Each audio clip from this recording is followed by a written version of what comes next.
নমস্কার বন্ধুরা, আজ নিয়ে চলে এসেছি একটা অতি সহজ রেসিপি পরোটা। আপনারা সবাই বাড়িতে পরোটা তৈরি করেন, তবে একবার আমার মতন পরোটা তৈরি করে দেখুন, ফুলবে একদম লুচির মতন। আসুন দেখে নেওয়া যাক আমি কিভাবে তা তৈরি করছি।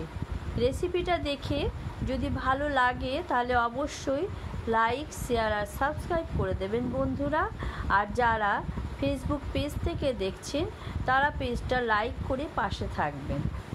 দেখুন, তার জন্য আমি প্রথমে 2 কাপ মতন নিয়ে নিলাম আটা। আমি আটা দিয়ে পরোটাটা করব, আর তার সাথে পরিমাণ মতো নুন আর অল্প একটু চিনি দিলাম, 1/2 চামচ মতন দিয়ে ভালো করে মিশিয়ে নিলাম। আপনারা চাইলে কিন্তু ময়দা দিয়েও করতে পারেন, কিংবা আটা ময়দা একসাথে মিশিয়েও করতে পারেন, কিন্তু সবাই তো ময়দা দিয়ে করেন, কিন্তু আমি আটা দিয়ে করে দেখাচ্ছি, খুব সুন্দর কিন্তু হয়। দেখুন, তার জন্য রিফাইন অয়েল নিয়ে নিলাম। আমি বড় চামচের 2 চামচ রিফাইন অয়েল দিলাম। রিফাইন অয়েলটা দিয়ে কিন্তু এইভাবে হাতে করে খুব ভালো করে কিন্তু মেখে নিতে হবে।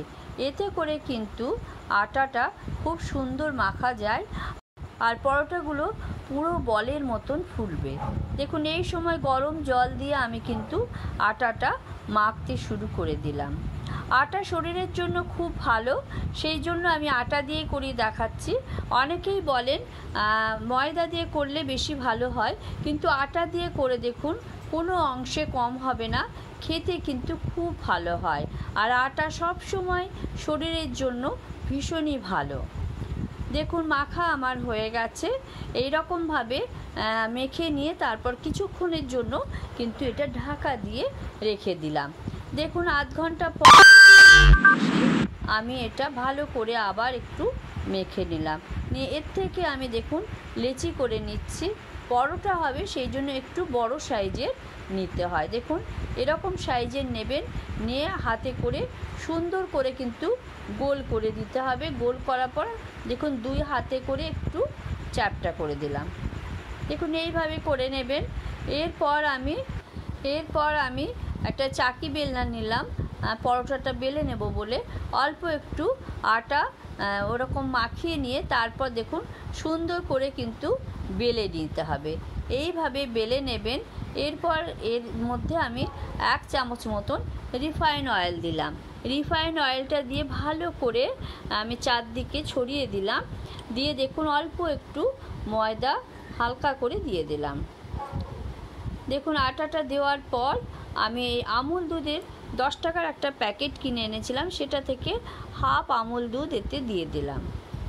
এই আমুল দুধ দেওয়াতে পরোটার স্বাদটা কিন্তু দ্বিগুণ বাড়িয়ে দেবে, খেতে কিন্তু ভীষণ ভালো হয়। একবার হলেও বাড়িতে তৈরি করে দেখুন, দারুণ লাগে খেতে। দেখুন, এইভাবে একদিক দিয়ে চেপে চেপে বসিয়ে দিয়ে তারপর আবার অন্য সাইডটা ফোল্ড করে দিলাম। দেখুন, এইভাবে কিন্তু ফোল্ড করে নিতে হবে। দেখুন, ভালো করে খেয়াল করুন। দেখুন, এইভাবে আমি ফোল্ড করে নিলাম। এরপর হাতে করে একটু চেপে চেপে বসিয়ে দিলাম।